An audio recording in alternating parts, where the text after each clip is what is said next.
જોશો ને તો અંદર પાંદડા ને બધા આવે ને જુવારી ને બધું અંદર નાખી દે મારા ઉપર દૂર પડી છે એ તમને પ્રશ્ન થયો કે આ નજીક કેમ નથી ને દૂર કેમ પડી? હેલો ફ્રેન્ડ્સ, ગુડ મોર્નિંગ, જય સ્વામિનારાયણ, જય શ્રી કૃષ્ણ, રામ રામ. તો મોર્નિંગ થઈ ગઈ છે આપણી ફાર્મ ઉપર. તો આજે આવવાનો પ્લાન હતો નહીં આપણો ફાર્મ ઉપર. તો જો અમારા ફાર્મ ઉપર આજે માતૃશ્રી આરડી વસાણીના આવ્યા છે. તો આજે એનએસએસનો અમારા વાડસર ગામમાં એનએસએસનો પ્રોગ્રામ ચાલુ છે. તો આજે છોકરાઓની પ્રવૃત્તિ હતી કે ખેડૂતો વાડીની મુલાકાત લેવાની. તો આજે વાડીની મુલાકાત લેવા માટે આવ્યા છે. તો છોકરાઓ અત્યારે મુલાકાતને લેશે, કાંઈ પણ પ્રશ્ન કહેશે એ બધું પૂછશે, એના આપણે જવાબને આપશું. એટલે શૈલેષભાઈ આપશે. તો વિડીયાની અંદર બધા લોકો બનીને રહેજો.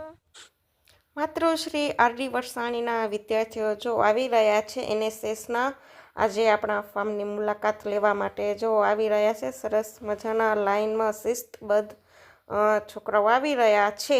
તો ધીમે ધીમે બધા છોકરાઓ આવી રહ્યા છે ફાર્મની અંદર. આપણે સરસ મજાનું છોકરાઓને વિઝિટને કરાવશું આખા ફાર્મનું. તો જો કેટલા બધા આમ સરસ રીતે આવી રહ્યા છે, એકદમ શિસ્તમાં. અને જો આવે છે ધીમે ધીમે છોકરાઓ. ને સરસ મજાના છોકરાઓ જો ગોઠવાઈ ગયા છે. ને છોકરાઓ ભેગા એના સચિન સાહેબ પણ જો આવી ગયા છે. તો અત્યારે સચિન સાહેબની અને શૈલેષભાઈની એની કંઈક વાતચીતને ચાલુ છે. પછી આપણે વળી વિઝિટ કરાવશું ફાર્મનું. સૌથી પહેલાં આપણે છોકરાઓને આખા ફાર્મનું વિઝિટ. તો જો અહીંયાને શૈલેષભાઈ છે એ છોકરાઓને ફાર્મનું ટૂર કરાવવાનું સ્ટાર્ટ કરી દીધું છે. તો આવી જ રીતે આપણે સૌથી પહેલાં આપણું ફાર્મ છોકરાઓને ટૂર કરાવશું ધીમે ધીમે. કાંઈ પણ આપણું ડ્રીપ ને ટાંકા ને ચેન થોડી થોડી આપણે માહિતી દેતા રહેશે, શૈલેષભાઈ સમજાવતા રહેશે. અને જવન્યાકને છોકરાઓ ફાર્મ જોતા જાય છે. તમે જોઈ શકો છો, મારા પપ્પાને પણ ખેતીનો બહુ અનુભવ છે. એટલે જો છોકરાઓ મારા પપ્પા જોડે પણ કાંઈક ખેતી વિશેની કે કાંઈક વાત ચાલુ છે છોકરાઓને મારા પપ્પાની. તો સરસ મજાનું આપણે સૌથી પહેલાં છોકરાઓને વિઝિટ કરાવી દઈએ ફાર્મ.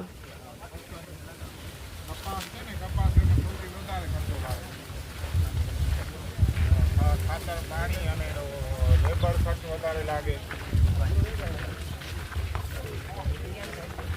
ટોટલ પાછું 7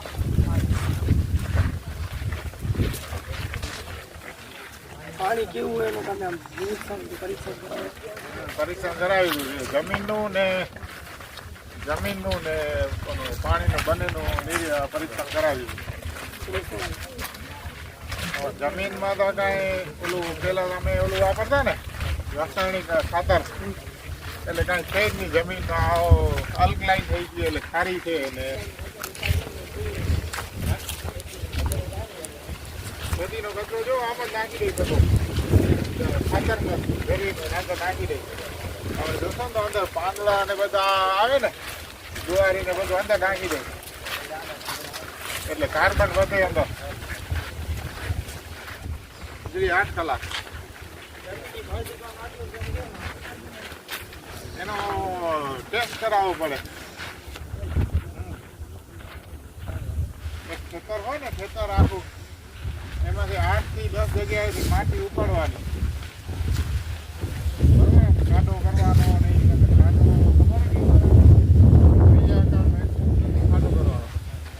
એની માટી છે એટલે માથેથી કરીને નીચે સુધી લઈ લેવાની, બધી ગમેલામાં ભરવાની. એમાંથી અડધો કિલો માટી ઉપાડીને લઈ આવવાની લેબમાં.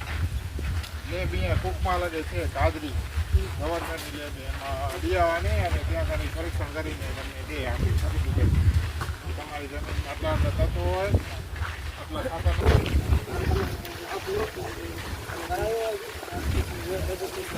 હા. અમે બધા પ્રકારના લાભ લઈ, બધી અરજીઓ કરી, બધી કમ્પ્લેટ લાભ લઈ સરકારની યોજના.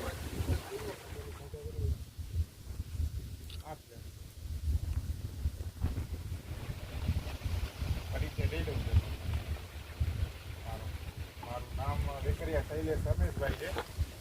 વાડસરમાં જ રહેવાનું છે. પપ્પા છે રમેશભાઈ વેકરિયા, ભાઈ છે.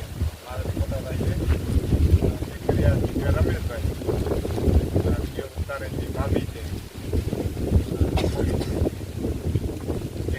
બાર છે, એક ભાઈ ને ભાભી બાર છે, અને એક દીકરો છે, બીજો ભાઈ આંગણવાડી ભણવા ઘરમાં 8 જણ છીએ.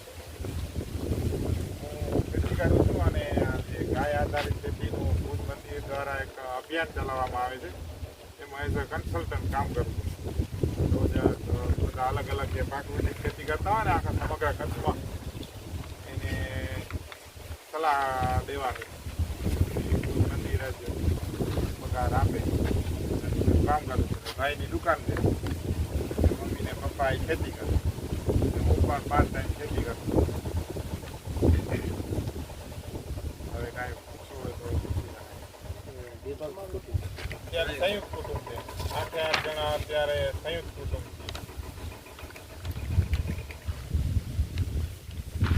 પરીક્ષણ કરાવો. આ પરીક્ષણ કરાવી હતું 2022માં જમીનનું ને પાણીનું બંનેનું પરીક્ષણ કરાવી હતું. પાણીનું પરીક્ષણ એ રામકૃષ્ણ ટ્રસ્ટ ઉપમા છે ને, ઉપમામાં રામકૃષ્ણ ટ્રસ્ટ જોઈ છે ને, ત્યાં કને પાણીનું પરીક્ષણ કરાવી હતું. અને જમીનનું ટેસ્ટ આપણે કાજરી છે, કાજરી આપણે ઉપમાથી આગળ ગવર્મેન્ટની લેબ છે ત્યાં આગળ કરાવી હતું બંનેનું પરીક્ષણ.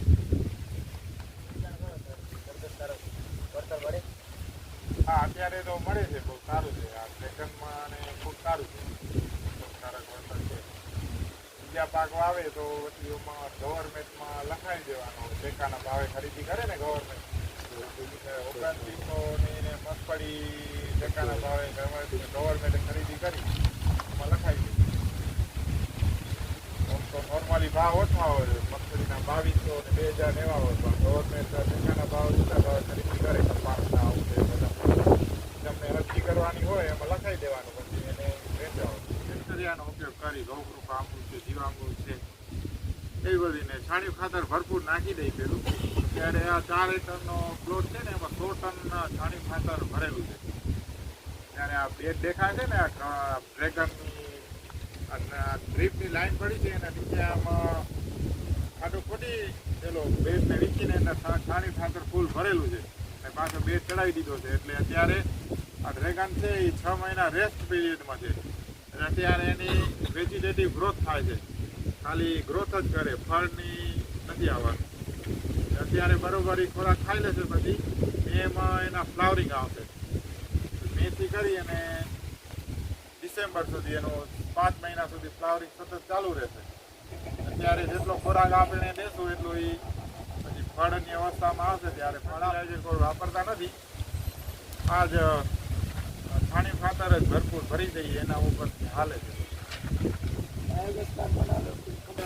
એના તરફથી બાયોગેસ પ્લાન્ટ આવશે તો અહીંયા લગાવવાનો છે, યોજના છે આગળ જતા. અહીંયા બાયોગેસ પ્લાન્ટ લગાવશું અને શેરડીને નીકળશે એ આપણે આમાં.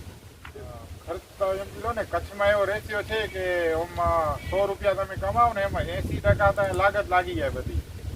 એટલે 100 રૂપિયા ખેડૂત કમાતો હોય તો 80 રૂપિયા તો એમાં ફર્ટિલાઇઝર, પાણી, મજૂરી એમાં હાલી જાય. પણ આપણે જેટલી મહેનત કરીએ એટલું બચે. આપણે લગભગ બધું લખીએ છીએ તો એમાં 40 રૂપિયા જેટલું ખર્ચ લાગી જાય, 40% એટલું, અને 60% બચે છે અત્યારે. એટલે જેટલી મહેનત કરો એટલે કાંઈ ના કરો તો 80% એમાં જાય તમારો ખર્ચમાં, 20% બચે. જેટલી તમે જાત મહેનત કરો એટલું તમને મળે એમ. અત્યારે એવું છે કચ્છમાં કે જે લોકો બરોબર મહેનત કરે છે એને 60% વળતર થાય છે, 40% ખર્ચો થઈ જાય. ભાગ લઈ છે ત્યારે આ ડ્રેગન ઉપર છે તો અત્યારે એમાં રજકો નાખી દીધો છે.